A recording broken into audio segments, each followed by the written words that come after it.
Hi, everybody. Welcome to another Chats with Julio. I hope you're safe and well and had a wonderful summer. Today, I'm delighted to be joined by Professor Marianna Kruithof-de Julio. Hopefully, I pronounced that correctly. Who Excellent. has got a very, very long title. So I'm going to take a deep breath here. Who is Head of Urology Research Laboratory, Department of Urology and Department for Biomedical Research, Director Translational Organoid Resource, TOR, Associate Member, NCCR, RNA and Disease at the University of Bern. And you can guess that given her job title that we are going to learn more about organoids and in particular preview the upcoming Word Plus 2025 event, which is going to be happening near Cambridge on the 11th and 13th of February, which is all about organoids and organ on a chip. And so Marianna is actually speaking at that particular event, which is going to be in February. And she's going to be talking about, I just got to scroll to it, organoids and organ on a chip in oncology research to personalized medicine. So we're going to learn a bit more about that as well. So first of all, Marianna, it's lovely to meet you. How are you? I'm fine. How are you? It's really a pleasure to be here with you today. I'm really excited about this podcast that we're doing and all the nice discoveries and chats we can have on organoids. Yeah. Oh, well, look, so you're giving the secret away there, Marianna, talking about podcasts. But well, there you go, viewers. We'll talk about that towards the end. But today we are going to talk about organoids. But before we do that, Marianna, for people who are not familiar with you and the work that you do, would you mind giving viewers a very quick overview of the research you work in and a bit about your background as well? Yeah. So for the good past of the last 20 years, I've been working on prostate cancer, and then lately I've also refocused a little bit on the bladder cancer. And about 5 years ago, in a kind of a life-changing event, we also started focusing on pancreatic cancer. And I guess that the commonality of my research has been cancer in general, which is Sure.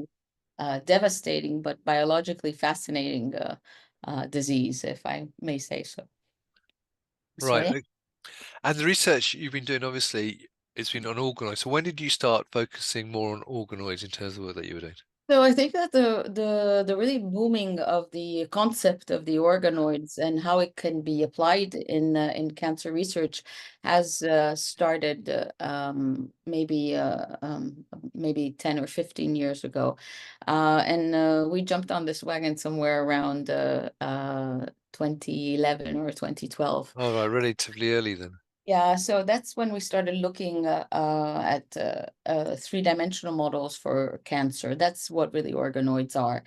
And we quickly realized that there's a lot of information out there in literature, some reproducible, some not so much reproducible, and which is a kind of a common problem, not only related, of course, to the organoids. Sure. And what we realized is that this model is a very is a clinically applicable model. But before we actually could get to anything that was clinically applicable, I think we had to first focus on the biology of the organoids.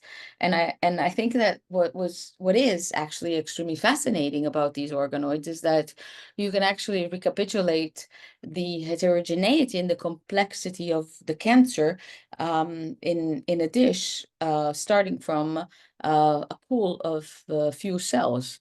And as I like to also tell students and talk about it when I lecture and I give classes, it's more like we always have to keep in mind that the organoids are studying the cancer from the cancer point of view, right? Not from the whole tumor point of view, not from the human body, but just from the cancer. And I think that is really a fascinating concept because that's how you actually learn and understand more the biology of the tumors, and how they differ from each other, but also how they are similar to each other. And this concept of tumor, that are similar to each other made us have this kind of a bit of a leap of faith, I would say, to say, well, if they're treating tumors from this particular cancer with this particular drug, but the tumor features are similar to this other cancer here, why can't we use the same drug, and not have to reinvent the wheel? But Sure. be, why can't we just adapt the system and see if the different tumor responds to a drug that's already out there for people? So in our little kind of world, that's what we do, and we do a lot of drug screens and a lot of personalizing the potential therapy that patients might be able to receive. And in the course of the years that we've been doing this, one very important thing that we and many others also realized is that you can't study the biology of the cancer only from the cancer point of view. You've got, the rest of the human attached to it, right? So then this is where the organ on chips kind of play a bigger role, because that's where we started matching our knowledge of the cancer to the knowledge of the organs on chip, and trying to increase the complexity of what we are modeling in the dish to make it more similar to patients. And what I'm telling you right now is maybe where we will be in 5 to 10 years, in which we can have an organoid model and an organ on chip model for every patient. We're not there yet, but technology and knowledge is moving very fast right now. So I have good hopes for I'm the glad to hear that. Well, it sounds very exciting stuff. And I suppose that leads on to my next question, which is, why do you think, though, as you said, obviously it's been about for, 10, 15 years, maybe longer than that. Why do you think over the last 2 years in particular, or even the last 12 months, I would say, maybe judging by the amount of events now which are out there talking about organoids, it's now got a higher profile? Yeah, I think that what happened is that we had a really big shift in technology, which was very taken up very fast by scientists. And this might sound a little maybe controversial, but take it with a grain of salt. I actually think that COVID did us well in terms of scientists, because during the pandemic, we as scientists learned how to work together and not against each other anymore, Right. right? So we learned how to share more information for a greater good. And that's how fast, we got to vaccines, and how fast Sure. we got to understanding the disease. So I think that a lot of people thought or think, well, we've done that for COVID. How about we try for other diseases as well? So let's try. And since I would say 2022, in my lab in particular, we had a boom of collaborations and sharing of knowledge, and without any more the fear of saying, well, this is my research or not. So, and with this, I've just lost you for a second, Marianna. Your sound is gone. I can't hear you.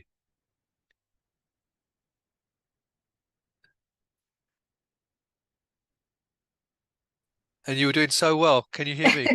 Oh, you're back now. You're back, I'm back. back. All right. So you Sorry, were, sorry. I don't know what happened there. So you were saying, sorry. So I was saying that, with this willingness of sharing all our information and all our science, I think cancer is in a much better shape right now, meaning we are armed better to fight it. And the technology that came out also in the last few years, in particular the spatial technology, matched with the artificial intelligence and the machine learning, I think you will see that in the next 5 years, we will have giant steps in discovery. So That's yeah. fantastic. Well, let's hope so. Now, obviously, we're talking about Word Plus 2025, which is organized, I should add, by Work.community, who have got a huge community all around organoids. And actually, check out their website. The link is above this video, so you can see loads of talks that they've done in the past and so on. Now, you were actually at Word Plus 24, which was their first live event, but their second event overall this year, earlier in February. So how did you find the event yourself, and what did you find interesting at that event? So I actually really enjoyed the whole community atmosphere and the openness of the event. And what I also thought was really nice at this event was the amount of vendors also that were there in terms of diversity of what they had to offer. And the reason why I'm saying this is because, again, technology advances really fast. It's really difficult to keep up with everything. But then at this event, there they are. They're all in one place. So you get to hop from one place to another. You get to listen to these wonderful talks of these, very intelligent people that give you all of this nice information that you can, go home and think about. And then you can talk to the vendors and that have all of this state-of-the-art technology that is there for you to look at and to try to then relate it to what you do. And I think that's just fantastic. And Miles is just great. He has done a fantastic job in organizing this meeting. I really really highly recommend it. So Yeah, and people, if you don't know who Miles is, he is a wonderful man who helps organize the event for WordPlus and also does the work.community website and gets everything together. So I'll put his details above this video as well, and you can connect with him as he's worth knowing if you want to know more about organoids as well. So let's talk about your talk that you will be doing in February, as I sort of previewed a bit earlier. So what will you be talking about specifically?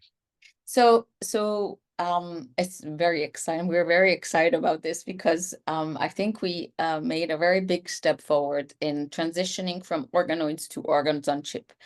And what we have developed is a bladder on chip model that has also contraction system and also endothelial, so blood kind of cells, let's say, but also immune cells in there. And also there's, as a vehicle, there's also urine diluted from the patients. And the organoids are used as a model of a cancer there. And this system combines the normal kind of bladder system that we derive from iPS cells and the technology of the organoids combined on a chip. And so we have really exciting data for this. So I'm really happy that I will be sharing this non-published information and also and also something that I've never spoken about yet. So that's also very exciting for me to see what kind of feedback I'm going to get back from people.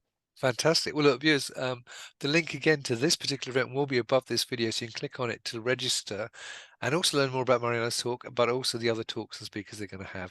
As I say, it's in February 2025, and the details are above this. Now, the other thing, as Marianna's already alluded to and sort of already told people at the very beginning, Hi. is that we are going to, with Work.community, do a special, hopefully monthly podcast with Marianna as one of the chief guests, but with also Stephen Ray Wilson, who's Professor of Department of Chemistry from the University of Oslo, and me hosting it. And so we're going to be talking all about organoids and lots of different things around topics around organoids, hopefully on a monthly basis, which you can hopefully subscribe to, like, and download from your favorite podcast provider. So that will be available hopefully in the not too distant future. So look out for that. So look, Marianna, it's lovely to meet you. I hope you get to Bern safely to an Yes. EasyJet. I'll make their flights available for you after all. And and I look forward to actually catching up with you on the podcast as well and talking more about Organoids at that point. So if you'd like to learn more about Marianna's work, then why don't you connect with her on LinkedIn and put any comments you've got about what she said today under the video. And obviously you can see her in person at WordPlus25 in February, but also check out the podcast that we'll be doing in the not too distant future. So Marianna, it's lovely to see you. Have a safe journey Thank you very tomorrow much. now. It's been a real pleasure. It was lovely to see you. Thank you very much. And viewers, thank you for watching. Until next time, as always, stay well and stay safe. Bye-bye.